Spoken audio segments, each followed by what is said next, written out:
Hola chicos, yo soy Luz de la Liga STEAM y el día de hoy seré tu profe en la clase de biología que hemos llamado Genética Humana y Genealogía. Hoy aprenderemos qué es la genética humana, qué son los alelos múltiples, veremos también qué es la genealogía y cómo se construyen los árboles genealógicos y además veremos los tipos de herencia, la herencia ligada al sexo, la herencia mitocondrial y la herencia autosómica. En las anteriores clases vimos qué es la genética. Como recordarás, la genética es la ciencia que se encarga del estudio de la herencia. Entonces, ¿qué es la genética humana? Pues bien, la genética humana es la genética aplicada al ser humano. Así, se encarga de estudiar todas las características nuestras y las que nos diversifican, como el color de la piel, el color del pelo, la estatura, entre muchas otras características. Después de los descubrimientos de Mendel sobre los patrones de la herencia, los científicos se preguntaron, ¿cómo es que funciona esto en el ser humano? Pues bien, en el camino llegamos a encontrar varias respuestas. Primero se descubrieron cuál era el papel de los cromosomas en la herencia humana, y en la herencia de todos los seres vivos. Asimismo, el papel que cumplen los genes dentro de los cromosomas y la relación específica entre los genes y las proteínas mediante la transcripción y la traducción, lo que dio lugar al dogma central de la biología. Posteriormente, en 1956, los científicos encontraron que los cromosomas en el ser humano eran 46, 23 pares, de los que 22 eran cromosomas autosómicos y un par era un cromosoma sexual. Bien, sigamos por el trayecto de la historia. En 1990 inició el proyecto del genoma humano. ¿En qué consistía esto? Por un lado, era la secuenciación de toda la cadena del ADN humano. Por otro lado, el mapeo de todos los genes existentes dentro de esta secuencia. Este proyecto concluyó y se entregaron los resultados en el año 2003. A partir de esto, se dieron grandes avances en el área de la biomedicina y de la biotecnología. Sin embargo, aún quedan muchas dudas por resolver, ya que lo que suele ser complicado es la interpretación de esta información. Muy bien, recordemos entonces las características del ADN en general. Sabemos que en los organismos eucariotas, el ADN se encuentra dentro del núcleo celular. Este, a la vez, está súper compactado y forma una doble cadena, en la cual se encuentran los nucleótidos, formados por un azúcar que es la desoxirribosa, por un grupo fosfato y por una base nitrogenada, que pueden ser la adenina y timina y guanina o citosina. Estos forman pares de bases. Muy bien, y si revisamos el ADN en los humanos, recordaremos que como muchos otros organismos, el ser humano tiene células diploides, es decir, que tienen dos copias de ADN en cada célula, a excepción de las células de los gametos. Están formados por alrededor de 3.200 millones de pares de bases que se encuentran en una sola célula. De este total de pares de bases, solamente un 3% llega a codificar los genes, que en el ser humano son aproximadamente 30.000. Sin embargo, queda un 97% del genoma restante, el cual no codifica, sino que tiene funciones regulatorias, entre otras funciones que aún no conocemos. Otra característica importante es que tienen mitocondrias que tienen su propio ADN. Pero de esto hablaremos después. Ahora veamos un ejercicio para ver la dimensión del tamaño de información que existe en una célula humana. Como habíamos dicho, cada célula consta de dos copias de ADN. Cada copia de ADN tiene 3.200 millones de pares de bases y cada par de bases mide 3.4 por 10 a la menos 10 metros. Si realizamos esta conversión, podremos ver que el tamaño, la longitud la secuencia de ADN en una célula es de 2.176 metros. ¿Te imaginas? Es mayor a la estatura de un ser humano adulto. Pues bien, y si lo llevamos al tamaño de la cantidad total de ADN dentro de un ser humano, pues bien, ahora vamos a añadir dos factores. El primero, el número de células aproximados en el ser humano es de 2 por 10 a la 12. Cada célula, como habíamos visto, mide 2.176 metros en longitud de ADN. Y ahora, si lo queremos comparar con cuántos viajes de la Tierra al Sol podríamos realizar, utilizamos también esta distancia, que es de 149.600.000 kilómetros. Si realizamos esta operación, encontraremos que podemos realizar hasta 29 viajes. ¿Puedes imaginarte tal cantidad de información en una sola persona? Ahora veamos. Recuerda, ¿cuántos cromosomas tiene el ser humano? Vamos con la respuesta. Son 46 cromosomas, 23 pares, de los que 22 son autosómicos y un par es sexual. Siguiendo con nuestro recorrido por la biología, ahora nos vamos a ¿qué son los alelos múltiples? Pues bien, como habíamos visto hasta las anteriores clases, los alelos pueden ser A mayúscula o A minúscula, lo que puede ser color amarillo, color verde, forma lisa o forma rugosa. Sin embargo, existen también otros tipos de genes que tienen características diferentes. Así, por ejemplo, están los genes con alelos múltiples, que tienen más de 2 alelos. Un ejemplo muy conocido es el del color del pelaje de los conejos. Este gen está codificado por 4 alelos. Estos van a dar lugar a 4 fenotipos diferentes: un color de conejo blanco, un color de conejo blanco con patas negras, un color de conejo gris y un color de conejo negro. Un ejemplo que vemos en el caso del ser humano son los grupos sanguíneos, que como sabrás son los grupos A, B, AB y 0. Estos se clasifican de acuerdo a los antígenos que se encuentran en la superficie de la célula. Así, aquellos del grupo A tienen antígenos A, los del grupo B tienen antígenos B, los del grupo AB tienen antígenos A y B, y los del grupo 0 no tienen antígenos. Como pueden ver en el gráfico, nosotros podemos diferenciarlos por los colores que se encuentran en la superficie de las células de los eritrocitos. En el plasma sanguíneo de cada uno de estos grupos existen anticuerpos. Así, en los del grupo sanguíneo A tendremos anticuerpos anti-B.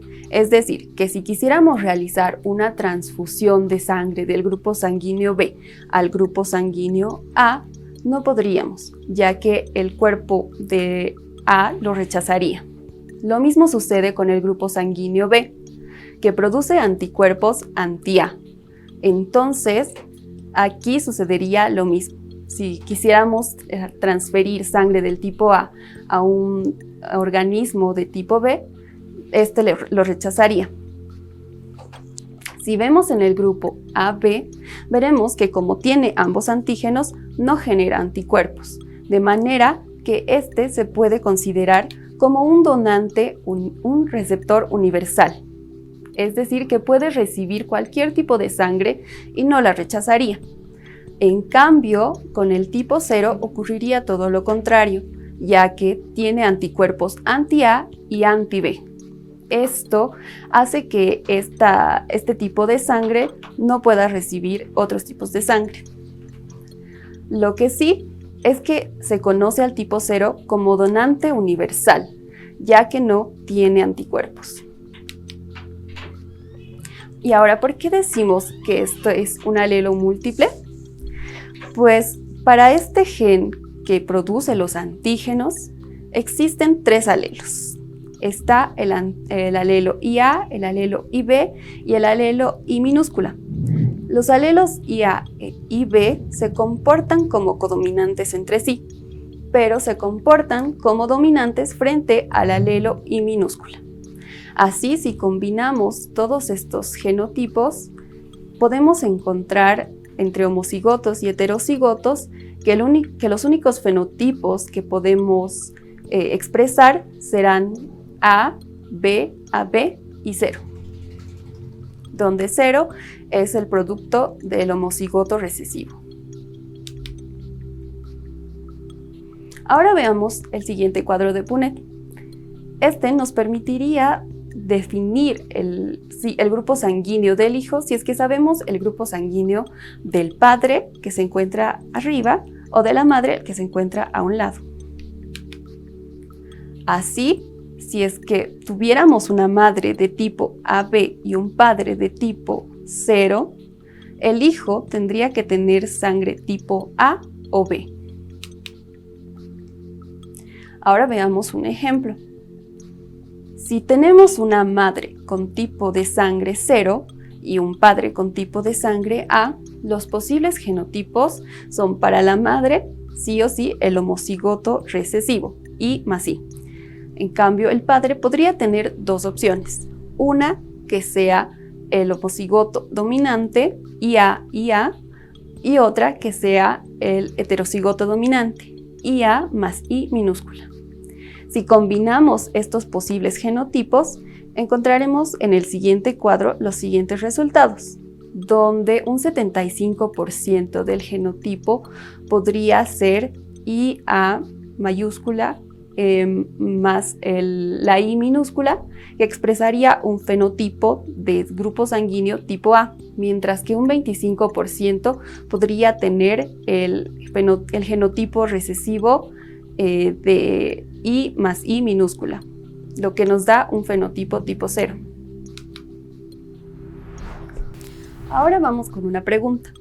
Como recordarás, los genes del tipo IA e IB son codominantes entre sí, pero son dominantes frente al alelo I minúscula recesivo.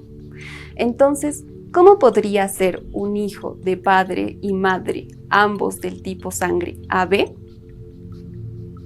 Veamos la respuesta. Si vemos el fenotipo y genotipo de ambos padres, veremos que es el mismo. Realizando el cruce, encontraremos que un 25% de los hijos tendrá la posibilidad de pertenecer al grupo sanguíneo A, un 25% de pertenecer al grupo sanguíneo B y un 50% de pertenecer al grupo sanguíneo AB. Vamos con una segunda pregunta. Entonces, si en el caso de que hiciéramos una prueba de paternidad en la cual el hijo es de tipo AB y el padre es de tipo 0, ¿cuál sería el veredicto? ¿Es o no el padre? Pues no es el padre. De serlo, el padre debería portar al menos uno de los alelos, A o B. Muy bien, pasemos al siguiente punto. Ahora quiero contarte ¿qué son los árboles genealógicos? Pues bien, para saberlo debemos entender primero qué es la genealogía o pedigrí. El pedigrí o genealogía es el estudio de la ascendencia y descendencia de un organismo tomando en cuenta ciertos caracteres genéticos. Así, un árbol genealógico se puede armar teniendo al menos los datos de 3 generaciones que estén emparentadas genéticamente y tomando por lo menos un gen que no esté influenciado por el ambiente. Pero mientras más datos recopiles, mejores resultados obtendrás. Ahora, los rasgos que podemos utilizar en los árboles genealógicos pueden clasificarse de acuerdo a su ubicación en el ADN, ya que pueden estar en cromosomas autosómicos, en cromosomas sexuales y en el ADN mitocondrial. También pueden clasificarse de acuerdo a su expresión, que pueden ser dominantes o recesivos. Ahora, ¿cómo leemos un árbol genealógico? Como vemos en el siguiente ejemplo, verás que existen filas que están enumeradas por números romanos. Cada fila representa una generación y en cada generación se enumeran cada uno de los individuos. Por ejemplo, aquí se puede ver el 1 y el 2 en la primera generación. Ahora, en cada árbol se encuentran los cuadrados que representan a los hombres y los círculos que representan a las mujeres. Las líneas horizontales que unen a ambas figuras representan la cruza o matrimonio entre ellos. Luego, aquellos individuos que tienen una tacha enfrente representan a los organismos que ya han fallecido. Luego podemos ver también que existen pequeños puntos pintados, los cuales representan fetos no nacidos. Como en el cuadro de abajo, se puede ver que existe un individuo completamente pintado en la generación 4. El individuo 4 es nuestro individuo afectado.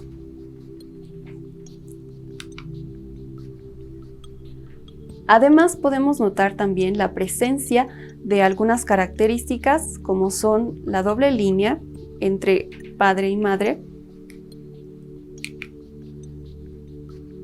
entre los individuos 5 y 6, en este caso, en la generación 3, los cuales representan un matrimonio consanguíneo, es decir, que en este caso se han casado entre primos.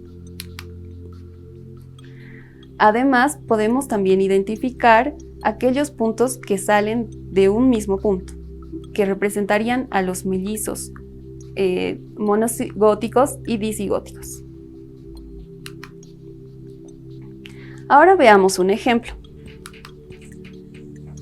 ¿Conoces a la reina Victoria del Reino Unido? ¿Has escuchado alguna vez sobre ella? ¿Sabías que ella era portadora del gen de la hemofilia? Pues bien, veamos este ejemplo. La hemofilia es una enfermedad que genera deficiencias en la coagulación de la sangre. Así, si es que una persona con hemofilia tiene una lesión leve como un sangrado nasal, esto le puede provocar hemorragias graves. Decimos que esta enfermedad es de tipo de herencia ligada al cromosoma X. Veamos por qué. Si vemos en el árbol genealógico de la reina Victoria, encontraremos que existían tanto mujeres sanas como mujeres portadoras del gen.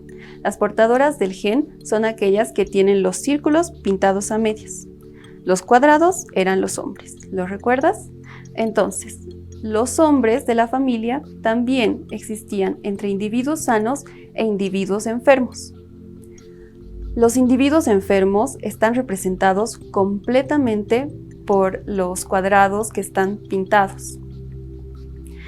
Si entonces comparamos cómo se comporta este gen de la hemofilia en los hombres y en las mujeres de la familia, veremos que las mujeres son solo portadoras. En cambio, los hombres suelen presentar la enfermedad. Así, incluso si es que los padres enfermos con hemofilia pueden dar descendencia de mujeres que sean portadoras del gen. Pero ¿cómo ocurre esto? Veamos los cromosomas XX y XY. XX son de las mujeres. Entonces, si tenemos un gen dañado en uno de los cromosomas X de la mujer, tenemos la otra copia del gen X que puede expresarse como normal. En cambio, en los varones, si tenemos un gen dañado en el cromosoma X, no tiene otra copia del gen X para poder expresarse normalmente, de manera que expresa la enfermedad, en este caso, la hemofilia. Ahora recuerda, ¿cuál de estas figuras representa un fenotipo afectado? Muy bien, recuerda que los cuadrados representan a hombres, mientras que los círculos representan a mujeres. Aquellos que llevan una tacha son individuos fallecidos y aquellos que están completamente pintados son los afectados. Continuemos explorando las formas de herencia. Ahora veamos qué es la herencia mitocondrial. Como sabrás, las mitocondrias están presentes dentro de las células humanas, al igual que dentro de otros organismos eucariotas. Estas, junto con el núcleo, son los únicos organelos que tienen su propio ADN. Las diferencias que existen entre el ADN mitocondrial y el ADN nuclear son que el ADN mitocondrial se replica independientemente al ADN nuclear. Además que son de transmisión solamente femenina, es decir, solamente las madres pueden transmitir a los hijos. Sin embargo, una madre puede transmitir ya sea a los hijos varones o a las hijas mujeres. En cambio, un padre no podría transmitir los genes mitocondriales. Un ejemplo es el síndrome de Kearns-Sayre. Este está causado por la deficiencia o mala capacidad de absorber nutrientes en las células. Así genera un mal funcionamiento en los órganos y en tejidos como los ojos, como los músculos o el corazón, entre otros. Ahora veamos un dato curioso. ¿Habías escuchado hablar de Eva? Seguro que sí. Es conocida como la primera mujer. Pues bien, el ADN mitocondrial nos ha permitido hallar a la Eva mitocondrial, haciendo el seguimiento genealógico desde las mujeres y hombres de hoy en día, y nos ha llevado a conocer a la Eva mitocondrial, quien había existido hace 200.000 años aproximadamente en la región africana de Botsuana.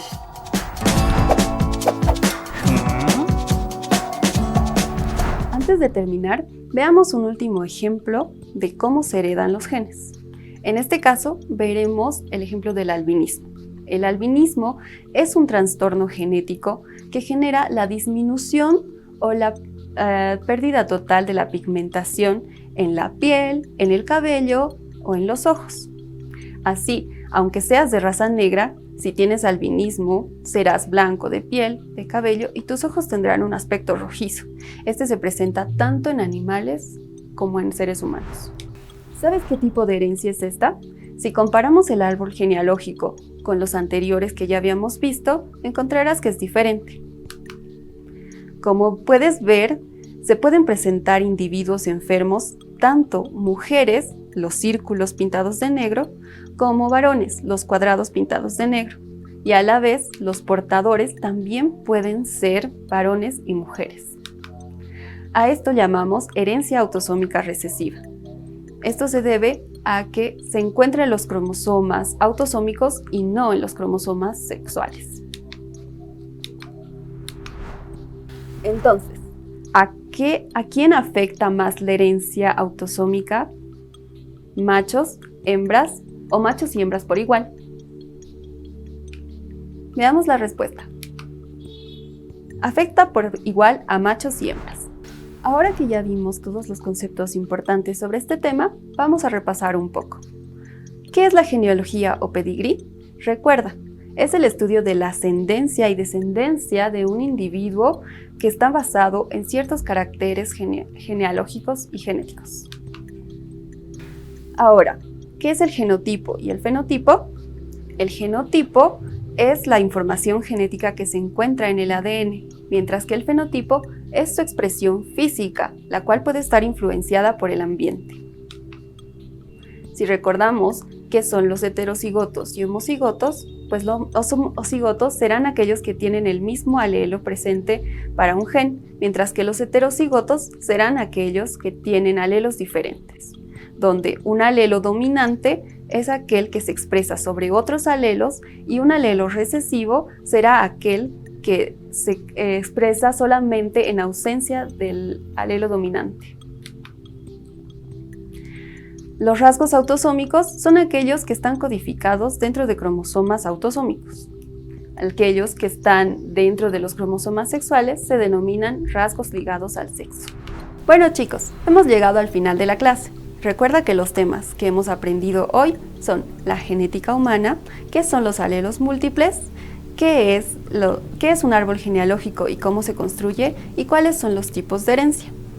¿Te animas a realizar tu propio árbol genealógico? Te reto a hacerlo. Recuerda que necesitas tomar en cuenta al menos 3 generaciones de tu familia y al menos un gen o un rasgo que, como normalmente es utilizado en los árboles genealógicos, es una enfermedad. Sin embargo, para nuestra práctica podemos utilizar el color de pelo o la forma de la nariz o la estatura. Eso es todo, chicos. Muchas gracias y hasta la próxima.